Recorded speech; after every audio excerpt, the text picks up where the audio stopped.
بسم اللہ الرحمن الرحیم۔ السلام علیکم۔ وہ سہما سہما سا ادھر ادھر دیکھتا ہوا اس عجیب سی آواز کا تعاقب کر رہا تھا، جس سے اسے نہ صرف الجھایا ہوا تھا بلکہ کچھ حد تک خوف زدہ بھی کر دیا تھا۔ یہی نہیں، ایک تجسس سا بھی تھا کہ یہ آواز کہاں سے آ رہی ہے۔ یہ عجیب سی بانسری کی آواز تھی، لیکن اسے بانسری کی آواز بھی نہیں لگ رہی تھی۔ ایک دھن تھی جو ہر سو سنائی دے رہی تھی۔ وہ یہی سب سوچتا اب ایک کمرے میں داخل ہوا تھا، لیکن ڈر بھی اس پر حاوی تھا کہ کہیں کوئی آ نہ جائے۔ وہ کمرے میں داخل ہوا تو حیرت زدہ رہ گیا، کیونکہ کمرے میں کوئی بھی نہیں تھا۔ جب یہاں کوئی نہیں تھا تو پھر آواز کہاں سے آ رہی تھی؟ یہ سوچتا ہوا وہ پلٹا ہی تھا کہ اس کے پلٹنے سے ایک بار پھر اس دھن کی آواز آنے لگی، اور آواز اس کے عقب سے آ رہی تھی۔ اس نے سر جھکا کر اپنا رخ موڑ کر دیکھا تو سامنے کا منظر دیکھ کر اس کی آنکھیں پھٹ سی گئیں، اور اوپر سے سانس اوپر اور نیچے کا نیچے رہ گیا، کیونکہ سامنے ہی اس کا نام علی تھا اور اس وقت اس کی عمر 18 سال تھی۔ وہ لوگ 3 بہن بھائی تھے۔ علی سب سے بڑا تھا، جبکہ اس کی 2 چھوٹی بہنیں جڑواں تھیں جن کی عمر 16 سال تھی، اور وہ دونوں میٹرک کی طلبہ تھیں۔ اس کی ماں گھر پر سلائی کا کام کرتی تھی، جس سے ان کی گزر بسر ہو رہی تھی۔ علی یونیورسٹی کا طالب علم تھا، لیکن باپ کے مرنے کے بعد اسے اپنی پڑھائی چھوڑنی پڑی اور اس نے کمائی کرنے کے لیے نوکری ڈھونڈنی شروع کر دی۔ جبکہ اس کا باپ احمد زندہ تھا، تب تک انہیں کوئی مسئلہ یا پریشانی نہیں تھی۔ احمد ایک فیکٹری میں کام کرتا تھا اور اس کی کمائی سے نہ صرف گھر چلتا بلکہ تینوں بچے بھی پڑھتے تھے۔ وہ لوگ اچھا کھاتے پیتے تھے اور کبھی کسی کے آگے ہاتھ پھیلانے کی نوبت نہیں آئی تھی۔ احمد اپنے تینوں بچوں کو اچھی زندگی دینے کی اور ان کی ہر خواہش پوری کرنے کی کوشش کرتا تھا، تاکہ ان کے دل میں کسی قسم کی حسرت نہ رہ جائے۔ اس نے خود بھی غربت کی زندگی گزاری تھی، تبھی وہ اپنے بچوں کو کسی قسم کی کوئی کمی یا پریشانی کا احساس نہیں ہونے دینا چاہتا تھا۔ احمد کی بیوی قدسیہ بھی ایک گھریلو خاتون تھی، جس کی زندگی اپنی میاں اور بچوں سے شروع ہو کر انہی پر ہی ختم ہو جاتی تھی۔ 3 مہینے قبل احمد کی ناگہانی موت کی وجہ سے ان کو بہت پریشانی کا سامنا کرنا پڑا تھا۔ فیکٹری کے مالک نے انہیں 1 روپیہ بھی نہیں دیا، نہ ہی کوئی بونس دیا تھا اور نہ ہی کوئی مالی مدد کی تھی۔ سارے رشتہ داروں نے منہ بھی موڑ لیا تھا کہ ایک بار ان کو کچھ دیا تو پھر دیتے ہی رہنا پڑے گا۔ تبھی احمد کی 10ویں کے بعد کسی نے ان کے گھر کا رخ نہ کیا، اور دور کی بات فون کر کے بھی کسی نے خیریت نہیں پوچھی تھی۔ دادا دادی تھے نہیں اور چچا لوگ دوسرے شہر میں رہتے تھے، جو احمد کی 10ویں کے بعد گئے تو مڑ کر کبھی خبر نہ لی۔ گھر میں ہوتے فاقوں اور قسم پرسی کو دیکھتے ہوئے علی نے پڑھائی کو خیر آباد کہہ دیا۔ قدسیہ نے اسے بہت سمجھایا کہ پڑھائی نہ چھوڑے، بلکہ وہ خود سلائی کا کام کر لے گی اور لوگوں کے کپڑے سی دیا کرے گی، جس سے ان کا گزارا ہو جائے گا۔ مگر علی نے اس کی ایک بھی نہ سنی تھی، کیونکہ وہ خود بھی جانتا تھا کہ 2-4 سوٹ سل دینے سے نہ تو گھر کا خرچہ چل پائے گا اور نہ ہی بہنوں کی تعلیم جاری رہ پائے گی، اور وہ نہیں چاہتا تھا کہ اس کی بہنیں ان پڑھ رہ جائیں۔ اس لیے اس نے خود پڑھائی چھوڑ دی اور ان کو پڑھانے کے لیے نوکری تلاش کرنے لگا۔ اس سب میں ایک بات تو علی احمد کو اچھے سے سمجھ آ گئی تھی کہ اس دنیا میں کوئی بھی کسی کا سگا نہیں ہوتا، چاہے کوئی آپ کا اپنا خونی رشتہ دار ہی کیوں نہ ہو۔ کوئی تب تک ہی آپ لوگوں سے اپنے پن کا مظاہرہ کرتا ہے جب تک آپ کے پاس دولت ہے۔ جیسے ہی دولت ختم، رشتہ دار ختم، اور اسے اس بات کا بھی یقین ہو چکا تھا کہ سارے رشتے مطلب کے ہوتے ہیں۔ تبھی تو جیسے ہی مطلب ختم ہوتا ہے، رشتے بے حد ہلکے یعنی نہ ہونے کے برابر رہ جاتے ہیں۔ اس نے بھی اب سوچ ہی لیا تھا، نہ کسی سے کوئی امید رکھے گا اور نہ ہی کسی کے آگے ہاتھ پھیلائے گا، بلکہ خود اپنے بل بوتے پر کما کر اپنی بہنوں کو پڑھائے گا، اور پھر اپنے بل بوتے پر ہی اس کی شادی بھی کرے گا۔ قدسیہ بھی ان کے سامنے چپ کر کے رہ گئی تھی کہ اس کی باتیں تلخ اور کڑوی ہی سہی مگر تھیں تو سچی ہی۔ علی نے پڑھائی چھوڑ دی تھی اور اسے اس بات کا کوئی غم نہیں تھا، کیونکہ اس وقت حالات کا یہی تقاضا تھا، اور اب وہ پوری جاں فشانی سے اپنے لیے کوئی نوکری ڈھونڈ رہا تھا۔ لیکن اسے کوئی ایسی نوکری مل نہیں رہی تھی جس سے اچھی تنخواہ ملتی۔ پورا 1 ہفتہ نوکری کی تلاش میں سرگردہ رہنے کے بعد وہ بے بس اور مایوس سا ہونے لگا تھا، جب اس کے دوست نے فون کر کے اسے ایک جگہ نوکری کا بتایا۔ وہ بس نوکری کا سن کر ہی پرجوش ہو گیا تھا۔ تبھی بغیر سوچے سمجھے حامی بھر کر وہ اگلے ہی دن اس جگہ پر جانے کو تیار ہو گیا تھا، جس جگہ کا پتہ اسے اس کے دوست نے دیا تھا۔ وہ نوکری کی نوعیت نہیں جانتا تھا، لیکن اسے یقین تھا کہ نوکری اچھی ہی ہوگی۔ وہ جب متعلقہ پتے پر پہنچا تو کچھ حیرت زدہ سا ہوا، کیونکہ سامنے ایک ہوٹل تھا۔ اس نے اندر ریسیپشن پر جا کر اپنے دوست کا حوالہ دیا کہ اسے اس کے فلاں دوست نے بھیجا ہے، تو ریسیپشن پر کھڑے لڑکے نے اسے سر سے پاؤں تک غور سے دیکھا اور پھر مینیجر کے کمرے میں بھیج دیا۔ وہ پرجوش سے وہاں پہنچا۔ مینیجر نے اسے اس کے متعلق کچھ سوالات پوچھے تھے، جس کے اس نے سچ سچ جواب دیے تھے۔ اس کے بعد مینیجر نے اسے اس کا کام بتا دیا تھا، جسے سن کر وہ حیران رہ گیا تھا۔ ہوٹل کے اس مینیجر نے کہا تھا کہ انہیں کسی ویٹر یا ریسیپشنسٹ کی نہیں بلکہ صفائی کرنے والے کی ضرورت ہے، جبکہ علی تو یہ سوچ کر آیا تھا کہ یہاں تو ویٹر کی نوکری کر لے گا یا ریسیپشنسٹ کی، لیکن یہاں تو گنگا ہی الٹی بہہ رہی تھی۔ مینیجر نے اسے ایک دن سوچنے کا دیا تھا کہ سوچ کر پھر جواب دے دے کہ وہ کام کرنا چاہتا ہے یا نہیں۔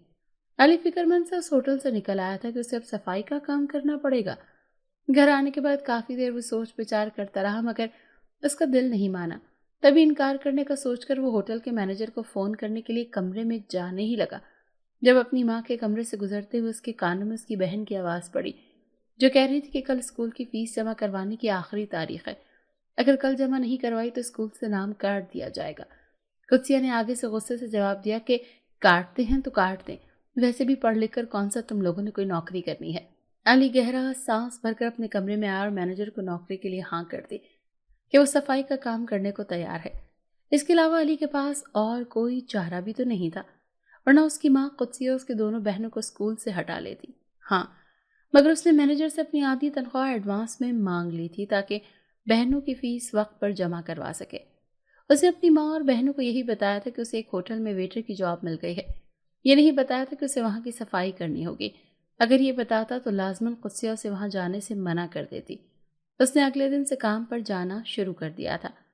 پہلے دن وہ مینیجر سے اپنی آدھی تنخواہ لے آیا تھا اور پھر صبح کام پر جاتے وقت اس نے اپنی بہنوں کے اسکول میں جا کر اس تنخواہ میں سے ان کی فیس جمع کروا دی تھی۔ ہوٹل 2 منزلہ تھا اور اس کے حصے میں اوپر والی منزل کی صفائی کا کام آیا تھا۔ لوگوں کے ٹیبل سے اٹھ کر جانے کے بعد ٹیبل سے سارا گند اٹھا کر ٹیبل پر کپڑا مار کر اسے صاف کرنا، جھاڑو لگانا، پوچھا لگانا، اور وہ پوری محنت اور ایمانداری سے اپنا کام کر رہا تھا۔ اس کے کام سے مینیجر خوش تھا، تبھی اسے اب تک ڈانٹا یا ٹوکا نہیں تھا۔ وہ صبح 10 بجے آتا اور شام کو 6 بجے واپس جاتا تھا۔ اسے یہاں کام کرتے 4 دن ہو گئے تھے اور یہاں اس کی سب سے اچھی دوستی اور گپ شپ ہو گئی تھی۔ اس دن وہ بے حد تھکا ہارا صفائی کر رہا تھا جب کچن کی صفائی کرتے کرتے وہیں سو گیا۔ سارے باورچی پہلے ہی چلے گئے تھے، ایسے میں کسی کو علم نہیں تھا کہ وہ وہیں پر موجود ہے۔ 1 گھنٹے بعد اس کی آنکھ کھلی تو ہر طرف سناٹا چھایا ہوا تھا، کہیں سے کسی بھی قسم کی کوئی آواز نہیں آ رہی تھی۔ وہ اپنی جگہ سے اٹھا تو اچانک ایک دھن کی سی آواز اس کے کانوں میں گونجی۔ یہ نہ ہی بانسری کی آواز تھی اور نہ ہی کسی گٹار کی، پتہ نہیں کس قسم کی دھن تھی، مگر کانوں کو بھلی لگ رہی تھی۔ وہ کچن سے باہر نکلا تو چونک گیا، کیونکہ باہر کوئی بھی نہیں تھا، نہ ہی ویٹرز، نہ ہی باورچی، نہ مینیجر، بلکہ وہ اس وقت پورے ہوٹل میں اکیلا تھا۔ اس نے تیزی سے گھڑی پر وقت دیکھا تو رات کے 9 بج رہے تھے، اور وقت دیکھ کر اسے جھٹکا لگا، مطلب کہ وہ یہیں پر کچن میں سو گیا تھا اور باقی سب بھی اسے یہیں چھوڑ کر چلے گئے تھے۔ شاید ان کو پتہ نہیں تھا کہ وہ اندر ہے۔ یہی سب سوچتا ہوا وہ قدسیہ کو فون کرنے لگا، کیونکہ وہ جانتا تھا کہ وہ اس کے گھر نہ آنے پر پریشان ہوگی۔ قدسیہ کو فون کر کے اس نے اسے ساری صورتحال بتائی اور پھر اسے یہی کہا کہ وہ آج رات یہیں رہے گا، کیونکہ باہر تالا لگا ہے اور وہ باہر نہیں آ سکتا، تو اس کے نہ آنے پر وہ پریشان ہونے کی ضرورت نہیں ہے۔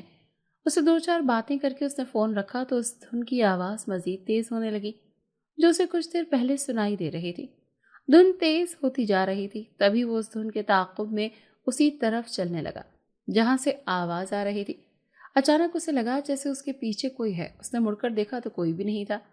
ایک بار پھر اسے احساس ہوا کہ کوئی اس کے پیچھے سے گزرا ہے، تو اس نے تیزی سے مڑ کر دیکھا تو اس بار بھی کوئی نہیں تھا۔ وہ پریشان سا ہوتا واپس اس دھن کے تعاقب میں بڑھنے لگا۔ اچانک اس کے پیچھے چیزیں خود بخود گرنے لگی، شو پیس، گلدان، سب ٹوٹ کر نیچے گرنے لگے۔ وہ یہ سب دیکھ کر گھبرا گیا۔ وہ سہما سا ادھر ادھر دیکھتا ہوا اس عجیب سی آواز کا تعاقب کر رہا تھا، جس نے اسے نہ صرف الجھایا ہوا تھا بلکہ کچھ حد تک خوف زدہ بھی کر دیا تھا۔ یہی نہیں، ایک تجسس سا بھی تھا کہ یہ آواز آ کہاں سے رہی ہے۔ یہ عجیب سی بانسری کی آواز تھی، لیکن اسے بانسری کی آواز بھی نہیں لگ رہی تھی۔ ایک دھن تھی جو ہر سو سنائی دے رہی تھی۔ وہ یہی سب سوچتا اب ایک کمرے میں داخل ہوا تھا، لیکن ڈر بھی اس پر حاوی تھا کہ کہیں کوئی آ نہ جائے۔ وہ کمرے میں داخل ہوا تو حیرت زدہ رہ گیا، کیونکہ کمرے میں کوئی بھی نہیں تھا۔ جب یہاں کوئی نہیں تھا تو پھر آواز کہاں سے آ رہی تھی؟ یہ سوچتا ہوا وہ پلٹا ہی تھا کہ اس کے پلٹتے ہی ایک بار پھر اس دھن کی آواز آنے لگی، اور آواز اس کے عقب سے آ رہی تھی۔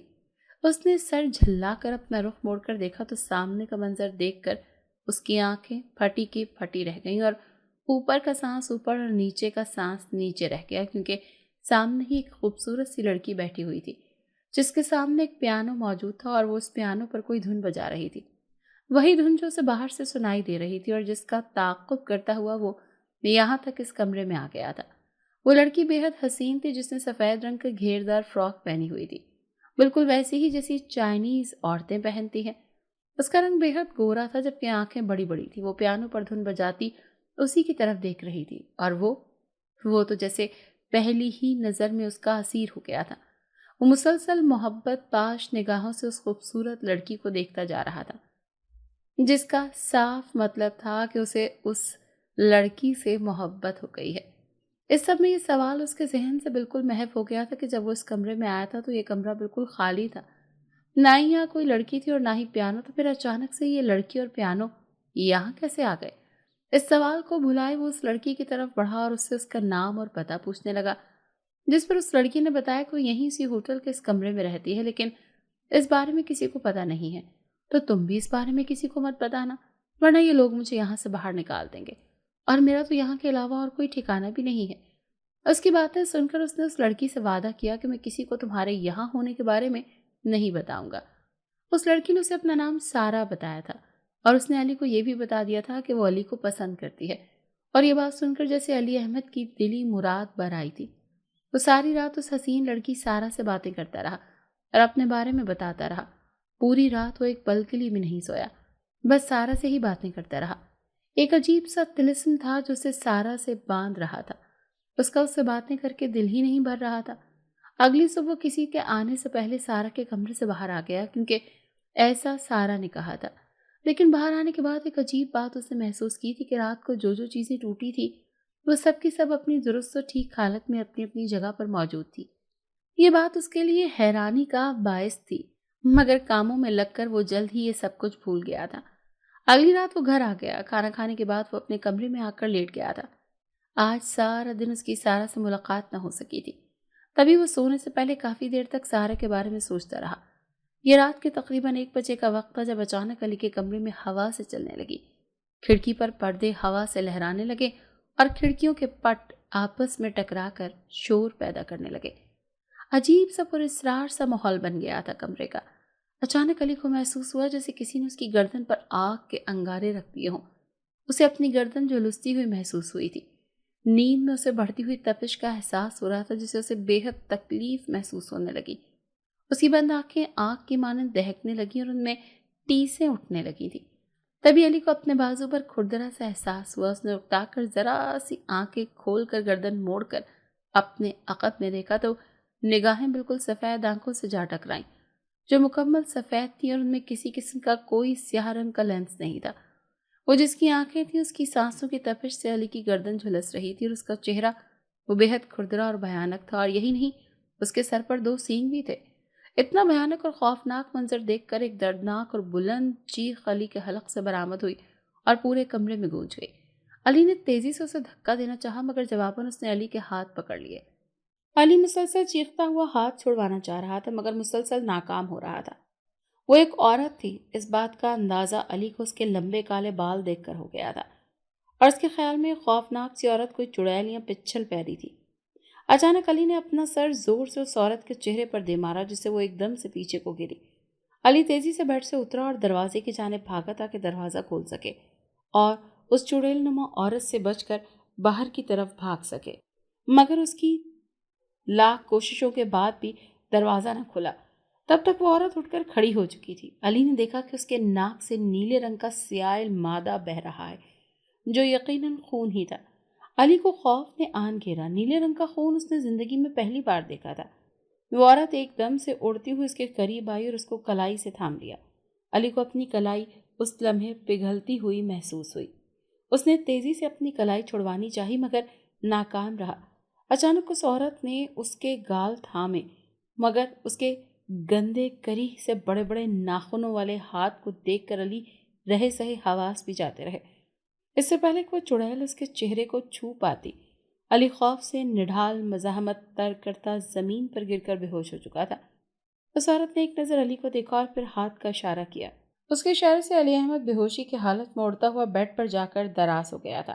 وہ ایک نظر اس پر ڈال کر کھڑکی کے راستے جیسے آئی تھی ویسے ہی واپس چلی گئی۔ اس کے جاتے ہی تیز تیز چلتی ہوائیں ایک دم پرسکون ہو گئیں اور ہر طرف مچتا شور بھی تھم سا گیا۔ اگلی صبح جب علی کو ہوش آیا تو اس کے کمرے کا دروازہ کھلا ہوا تھا اور وہ بیڈ پر لیٹا ہوا تھا۔ اس نے دکھتے سر کو تھام کر ادھر ادھر دیکھا تو کمرے میں اس کے علاوہ اور کوئی بھی نہیں تھا۔ کھڑکی کھلی ہوئی تھی اور اس سے سورج کی کرنیں اندر آ رہی تھی، جس سے پتہ چل رہا تھا کہ دن چڑھ آیا ہے۔ رات کا واقعہ اسے پوری جزیات سے یاد آیا تھا اور ایک بار پھر خوف نے اس پر غلبہ پا لیا تھا۔ لیکن یہ دیکھ کر اسے حیرت کا جھٹکا لگا کہ کمرے کی ہر چیز اپنی جگہ پر صحیح سلامت موجود ہے۔ اچانک کمرے میں اس کی ماں قدسیہ آئی اور اسے کام پر جانے کا کہنے لگی۔ اسے یاد آیا کہ وہ تو رات کو زمین پر ہی بے ہوش ہو گیا تھا، تو اب بیڈ پر کیسے موجود تھا؟ اس نے اپنی ماں سے پوچھا کہ مجھے بیڈ پر کس نے ڈالا؟ تو قدسیہ نے حیرت اور اچنبے سے اسے دیکھا اور کہا کہ تم خود ہی تو رات کو بیڈ پر سوئے تھے، تمہیں بیڈ پر اور کس نے ڈالنا تھا؟ اپنی ماں کا جواب سن کر وہ سوچ میں پڑ گیا تھا۔ جب ماں نے نہیں تو پھر کیا اس چڑیل نے اسے بیڈ پر لٹایا ہوگا؟ یہ خیال آتے ہی وہ کپ کپا کر رہ گیا۔ پھر یاد آنے پر پوچھا کہ یہاں جو سامان بکھرا پڑا تھا وہ کس نے اٹھایا؟ قدسیہ نے کہا کہ آج تمہیں کیا ہو گیا ہے جو الٹے سیدھے سوال کر رہے ہو؟ یہاں کوئی سامان نہیں بکھرا ہوا تھا، بلکہ بالکل صاف ستھرا کمرہ تھا۔ اتنا کہہ کر اس کے قدسیہ نے اپنے کام پر جانے کا کہہ دیا اور باہر نکل گئی۔ اپنی ماں کی باتیں سن کر اسے احساس ہو رہا تھا جیسے رات کو جو کچھ ہوا وہ حقیقت نہیں، کوئی خواب ہو، لیکن اس نے خود اس گری سی عورت کو دیکھا تھا۔ پھر وہ خواب کیسے ہو سکتا ہے؟ وہ حقیقت میں یہاں آئی تھی۔ اس بات پر علی کو یقین ہونے لگا تھا، لیکن سوال یہ تھا کہ وہ کون تھی؟ وہ انہی سوچوں میں غلطاں فریش ہو کر کپڑے بدل کر باہر آیا۔ باہر آ کر قدسیہ کے ہاتھ کا بنا ہوا ناشتہ کرنے لگا۔ دونوں بہنیں پہلے ہی اسکول جا چکی تھی، تبھی وہ بھی ناشتہ کرنے کے بعد ماں کو خدا حافظ کہہ کر گھر سے ہوٹل کے لیے نکل گیا۔ ہوٹل پہنچ کر کام کاج کرتے اسے دوسروں سے گپ شپ لگاتے وقت کیسے گزرا اسے پتہ ہی نہیں چلا۔ اس سب میں مصروف ہو کر وہ رات والی چڑیل کو بالکل بھول گیا تھا۔ کام کرتے اسے اچانک سارا کا خیال آیا تو وہ تیزی سے ہر جگہ کی صفائی کرنے کے بعد چھپتے چھپاتے اس کمرے کی طرف بڑھا جہاں سارا رہتی تھی۔ کمرے کا دروازہ کھول کر وہ اندر آیا تو کمرہ خالی تھا۔ اسے مایوسی سی ہوئی اور اس نے اس جگہ پر کھڑے ہو کر 2-3 بار سارا کو آواز دی جس جگہ پر اس دن سارا بیٹھی پیانو بجا رہی تھی، مگر جب سارا اسے نظر نہ آئی تو وہ پلٹنے لگا، مگر پلٹتے ہی اس کے حلق سے ایک زوردار چیخ بلند ہوئی، کیونکہ اس کے بالکل سامنے اور بے حد قریب وہی رات والی چڑیل عورت کھڑی تھی جس کے چہرے پر بے حد غصہ تھا۔ علی آنکھیں بند کر کے زور سے چیختا جا رہا تھا جب اچانک کسی نے اس کے کاندھے پر ہاتھ رکھا۔ اس نے تیزی سے وہ ہاتھ چٹکا اور دروازے کی طرف دوڑ لگانی چاہی، مگر تبھی کسی نے اس کی کالر میں انگلیاں پھنسا کر اسے بھاگنے سے روک دیا۔ علی آنکھیں بند کر کے چیختا اپنے آپ کو چھڑوانے کے لیے اپنا پورا زور لگا رہا تھا، لیکن کوئی کوشش کارگر نہیں ثابت ہو رہی تھی۔ اچانک کسی نے اس کے کان میں کہا کہ مجھ سے ملے بغیر کہاں جا رہے ہو؟ یہ آواز سنتے ہی علی چونک کر اس آواز کی سمت مڑا تو سامنے ہی سارا کھڑی تھی جس نے اسے کالر سے تھام کر بھاگنے سے روک رکھا تھا۔ علی نے مزاحمت ترک کرتے ہوئے ادھر ادھر دیکھا، مگر کمرے میں صرف وہ اور سارا ہی تھے۔ وہاں اس چڑیل عورت کا نام و نشان بھی نہیں تھا، جس پر علی حیرت زدہ سا تھا کہ وہ عورت کہاں گئی اور سارا اچانک کیسے آ گئی۔ یہی سوال اس نے سارا سے کیا تو سارا نے لا علمی اور حیرت کا اظہار کرتے ہوئے کہا کہ یہاں تو اس کے سوا اور کوئی بھی عورت نہیں ہے، تو پھر تم کس عورت کے بارے میں پوچھ رہے ہو؟ علی نے کہا کہ وہ بہت بھیانک اور کری سی عورت ہے جو رات کو بھی مجھ پر حملہ کرنے آئی تھی اور اب بھی یہاں پر موجود تھی۔ سارا نے کہا یہاں پر صرف میں ہی ہوں اور کوئی بھی بھیانک عورت نہیں ہے، ضرور تمہیں کوئی وہم ہوا ہوگا، یہاں تو ایسا کچھ بھی نہیں ہے۔ اتنا کہہ کر سارا پیانو کے قریب بیٹھ گئی تو وہ بھی ہر بات کو ذہن سے جھٹکتا اس سے باتیں کرنے لگا۔ کتنی ہی دیر اس کے پاس بیٹھے رہنے سے، اسے باتیں کرنے سے جی بھر کر دیکھتے رہنے کے بعد علی وہاں سے اٹھ گیا اور باہر کام پر آ گیا۔ وہ یہاں پر رہ نہیں سکتا تھا، تبھی وہ گھر چلا گیا۔ اس نے سارا کی ہدایت کے مطابق کسی کو بھی کچھ بھی نہیں بتایا تھا۔ اسے سارا سے محبت ہو گئی تھی اور وہ یہ بھی جانتا تھا کہ سارا بھی اس سے محبت کرتی ہے، تبھی وہ اسے شادی کے لیے پرپوز کرنے کا سوچ رہا تھا۔ اسے یقین تھا کہ وہ اسے شادی کے لیے مان جائے گی۔ گھر آنے کے بعد اس نے اپنی ماں کو سارا کے بارے میں بتانے کا سوچا، لیکن پھر رہنے دیا کہ ابھی نہ تو اس کی عمر شادی کے لائق ہے اور نہ ہی گھر کے حالات کہ وہ شادی کے خرچے برداشت کر سکے۔ وہ یہ سب سوچ کر اس نے سارا والی بات ماں کو بتانے کا فیصلہ رد کر دیا۔ اسے اس ہوٹل میں کام کرتے ہوئے 1 مہینہ ہو گیا تھا اور جیسے جیسے وقت گزرتا جا رہا تھا ویسے ویسے سارا اور وہ ایک دوسرے کی محبت میں ڈوبتے جا رہے تھے۔ اس دوران رات کے وقت وہ عورت اس گھر میں آنے لگی تھی۔ وہ اسے اپنے آس پاس دکھائی دیتی تو اسے اپنا وہم گردان تھا۔ اس عورت نے اسے کبھی نقصان نہیں پہنچایا تھا، مگر اکثر اس کے کمرے میں بیٹھی اسے دیکھتی رہتی تھی۔ کئی بار وہ اس کے دیکھتے ہی دیکھتے غائب ہو جاتی اور کبھی کبھار وہ ساری ساری رات وہیں بیٹھی رہتی اور ساری رات علی جاگ کر اسے ڈر ڈر کر گزار دیتا۔ اس عورت نے کبھی اس سے بات کرنے کی کوشش نہیں کی تھی اور نہ ہی کبھی کوئی نقصان پہنچایا تھا، بلکہ 1-2 مرتبہ علی کے قریب آنے اور اسے چھونے کی کوشش کی تھی، مگر علی جیسے ہی وہ اس کو قریب آتا یا وہ اس کو چھوتی، اس سے پیار کرنے کی کوشش کرتی تو اس کے جسم کو ایک جھٹکا لگتا اور ایک دم سے علی کے کمرے سے غائب ہو جاتی، جس پر وہ حیران تو ہوتا مگر خوش بھی ہوتا۔ اس نے کئی مرتبہ اپنی ماں کو یہ سب کچھ بتانے کا سوچا تھا، لیکن ہر بار یہ سوچ کر رک جاتا کہ ماں کو پریشانی ہوگی اور وہ اپنی ماں کو پریشان نہیں کرنا چاہتا تھا۔ اس نے نیٹ پر ایسی خوفناک دکھنے والی عورتوں کے بارے میں کافی ریسرچ کی تھی اور اس سے جو بات سامنے آئی تھی وہ اس کے ہوش اڑا گئی تھی۔ وہاں بتایا گیا تھا کہ یہ سینگوں والی عورتیں جو دکھنے میں کری اور بھیانک بھی ہوں وہ جن زادیاں ہوتی ہیں، اور ایسی کئی جن زادیاں آدم زادوں کے پیچھے پڑ جاتی ہیں اور مرتے دم تک ان کا پیچھا نہیں چھوڑتی ہیں۔ اور یہ سب پڑھ کر وہ بے حد پریشان ہو گیا تھا۔ وہ پریشان رہنے لگا تو سارا نے اس سے اس کی پریشانی کی وجہ پوچھی، جس پر اس نے منوان ایک ایک حرف اسے بتا دیا، جسے سن کر سارا نے علی کو تسلی دی کہ یہ صرف اس کے دماغ کا فطور ہے، وہ زیادہ سوچتا ہے تبھی اسے یہ سب چیزیں نظر آتی ہیں اور اس کے ساتھ ہو رہی ہیں، اور وہ ہر خطرناک چیز جس سے وہ ڈرتا ہے اسے گمان کر رہا ہے۔ سارا کی باتوں کو سچ سمجھ کر اس نے سائیکائٹرسٹ سے بھی رابطہ کیا تھا، لیکن کوئی خاطر خواہ فائدہ نہ ہوا تھا۔ وہ عورت ہنوز اس کے ارد گرد رہتی تھی اور اسے اپنی موجودگی کا احساس دلاتی رہتی تھی، جس سے وہ ڈرا ہوا تھا۔ اس بیچ اچانک ہوٹل میں ہوٹل کو گرانے کی باتیں ہونے لگی۔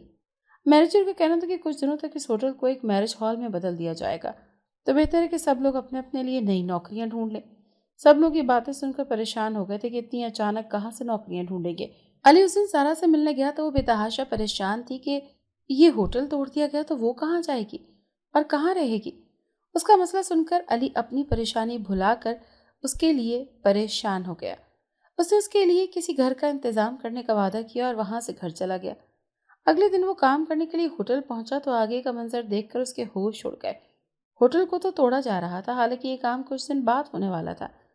پھر ایسے ہی اچانک کیوں ہوا؟ اس سوال کا جواب علی کو نہیں ملا۔ مشینوں کے ذریعے ہوٹل کو گرایا جا رہا تھا۔ وہ اندر پہنچا تو اندر ٹوٹ پھوٹ ہو چکی تھی، جبکہ کئی کاریگر کچھ کام کر رہے تھے۔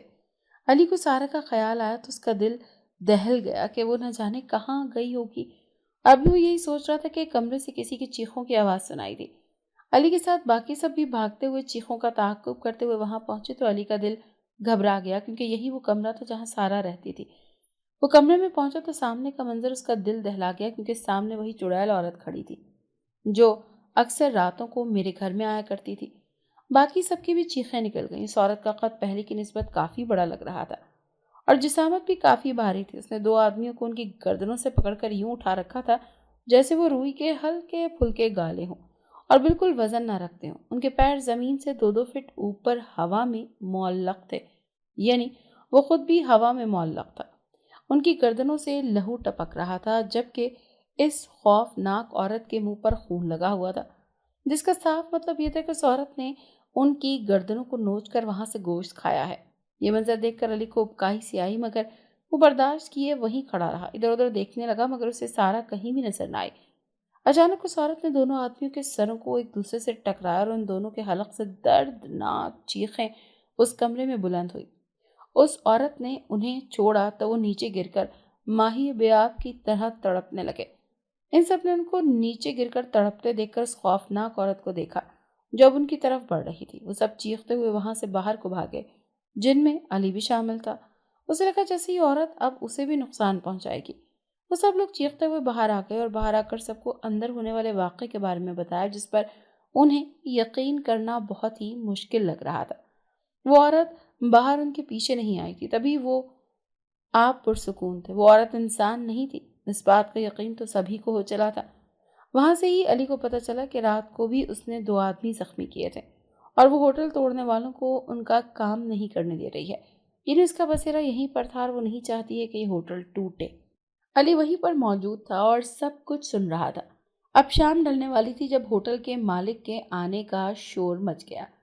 ایک شاندار سی کار آ کر پارکنگ میں رکی اور ایک سوٹڈ بوٹڈ آدمی باہر آیا، جس کے ساتھ ایک ہرے چوغے والا بابا بھی تھا، جو شاید نہیں یقیناً ایک عامل ہی تھا، جسے شاید اسی عورت کو بھگانے کے لیے لایا گیا تھا تاکہ کام شروع کیا جا سکے۔ جلدی وہ عامل اندر کی جانب بڑھا۔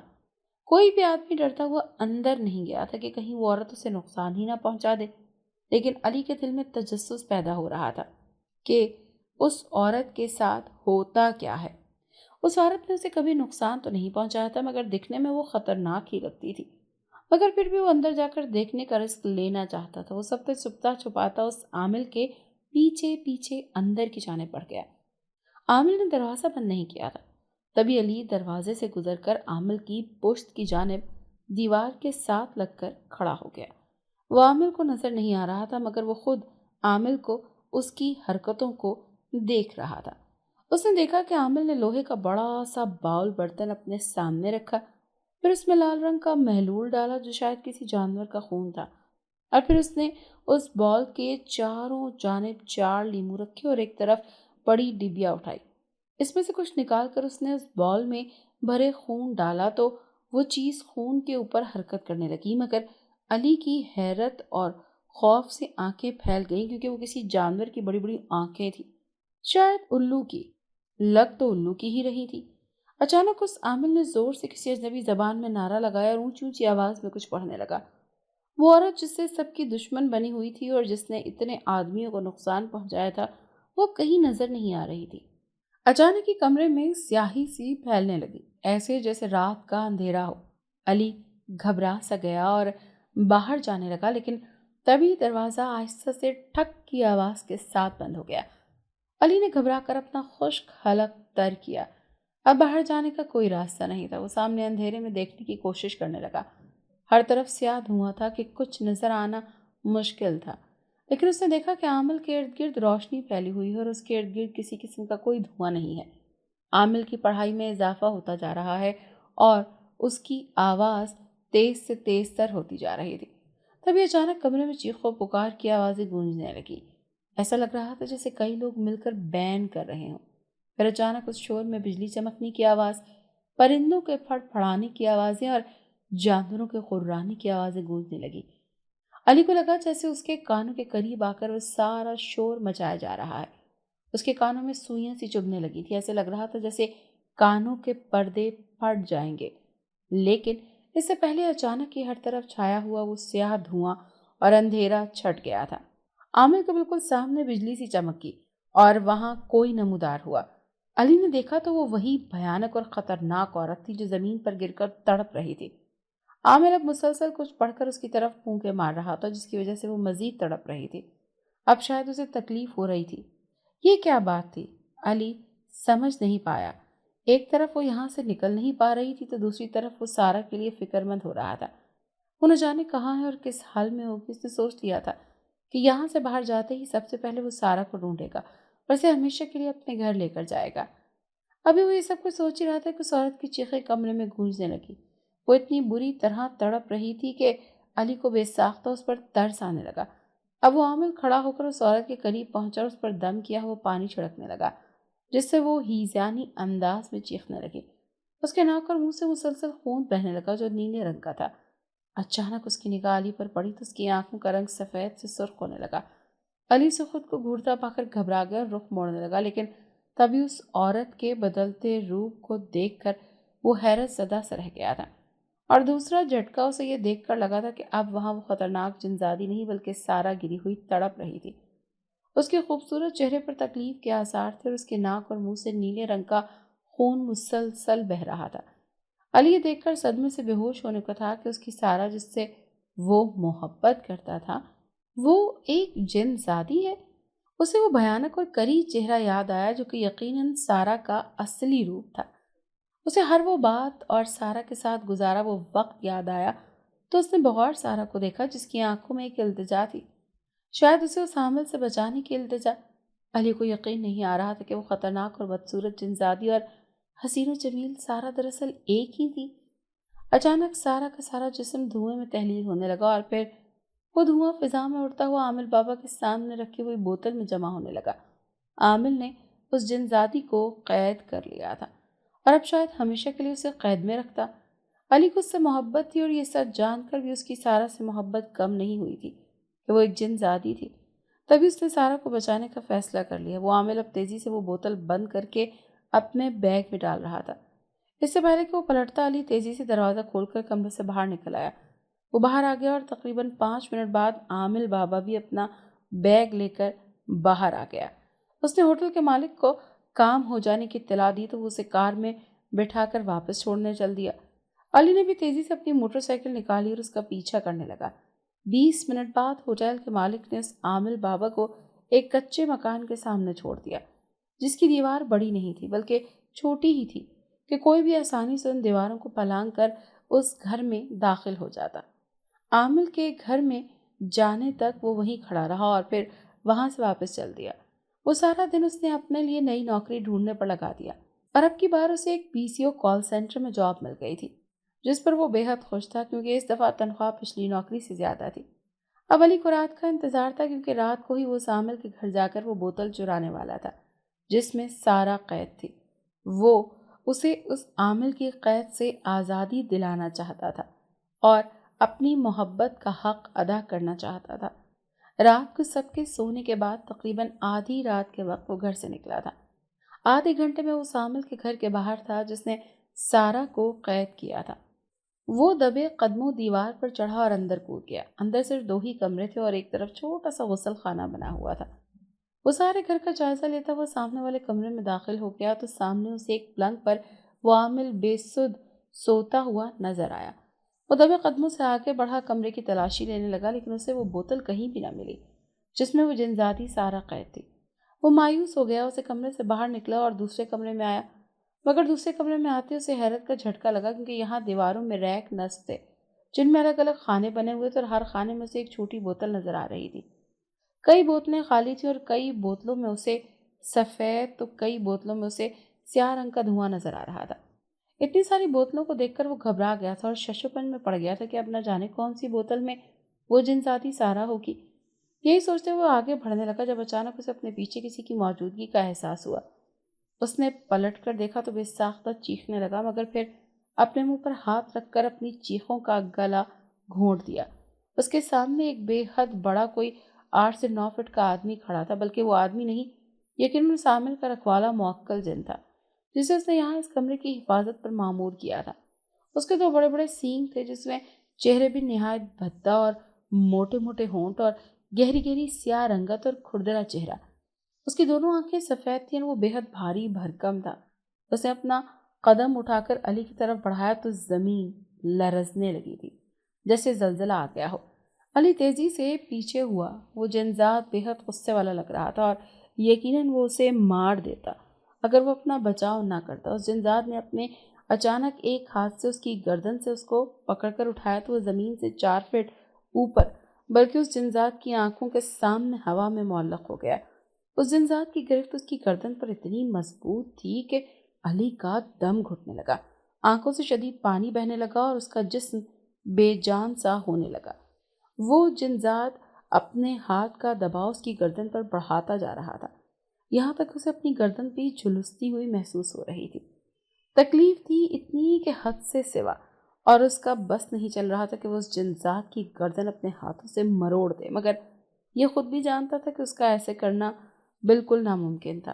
اچانک اس نے اپنا سر جھکا کر اپنے دانت اس جنزاد کے بازو پر گاڑ دیے۔ علی کو لگا کسی کڑوی چیز کو اس نے چبا لیا ہو۔ وہ اتنا تلخ اور کڑوا تھا۔ اس جنزات نے درد کے مارے اس کی گردن پر گرفت ڈھیلی کی تو اس نے اپنے ہاتھ سے ایک بار پھر اس جنزات کے بازو پر چٹکی کاٹ کر اس کے کڑوے گوشت کو نوچا۔ وہ جنزات بلبلا اٹھا اور علی کو دور جھٹکا دیا، جس سے وہ جا کر ریک سے ٹکرایا۔ ریک سے کئی بوتلیں ٹوٹ کر زمین پر گری تو ان میں سے کئی دھوئیں باہر ہوئے اور ہوا میں پھیلنے لگے۔ تبھی وہ دھوئیں جنزادوں کا روپ دھارنے لگے اور دیکھتے ہی دیکھتے وہ جنزاد اپنی اصلی شکلوں میں آ گئے، اور وہ سب کے سب پہلے جنزاد سے بھی زیادہ بھیانک تھے۔ علی کو ان سے خوف محسوس ہوا۔ اتنے جنزادوں کے بیچ وہ اکیلا آدم زاد تھا۔ اس سے پہلے کہ وہ خوف سے بے ہوش ہوتا، آزاد ہوئے جنزادوں نے اس کے سامنے سر جھکا دیا۔ وہ اس کے احسان مند تھے کہ اس نے انہیں یہاں سے آزادی دی۔ اس نے ان کو اپنا حامی دیکھ کر انہیں حکم دیا کہ اس جنزاد کو دور لے کے جاؤ، اور اس کے حکم پر وہ تیزی سے اس جنزاد کی جانب لپکے اور اس کا بازو تھام کر چٹکی بجاتے ہی غائب ہو گئے۔ ان کے جاتے ہی علی نے اپنے ماتھے پر آیا پسینہ صاف کیا اور پھر جنزادی سارا والی بوتل ڈھونڈنے لگا۔ اچانک اس کی نظر اوپر والے ریک پر پڑی، جہاں بوتل میں ایک جنزادی اپنے اصلی روپ میں اس کو دیکھتی اشارہ کر رہی تھی۔ اس نے جلدی سے وہ بوتل اتاری تو اس بوتل میں جنزادی سارا ہی اپنے اصلی روپ میں موجود تھی۔ اس نے تیزی سے وہ بوتل اپنی جیب میں ڈالی اور اس گھر سے باہر نکل آیا۔ وہاں سے نکلنے کے بعد وہ موٹر سائیکل پر بیٹھا اور بائک کو کسی سنسان علاقے کے راستے پر دوڑانے لگا۔ یہ سب کام کس قدر مشکل اور خطرناک تھا، یہ صرف وہ اور اس کا خدا ہی جانتا تھا۔ 1 گھنٹے کی مسافت کے بعد وہ ایک ویران سی جگہ پر پہنچ گیا تھا۔ ایک جگہ پر رک کر اس نے اپنی جیب سے بوتل نکالی اور اس کا ڈھکن کھولا تو وہ جنزادی دھوئیں کی شکل میں اس سے باہر آ گئی اور اس کے سامنے اپنے سارا والے روپ میں کھڑی ہو گئی۔ وہ باہر نکلتے ہی ایک دم علی کے گلے لگی تو علی کے دل میں خوف کا احساس جاگا۔ وہ اس کا شکریہ ادا کرنے لگی کہ اس نے اسے اس عامل سے آزادی دلوا دی۔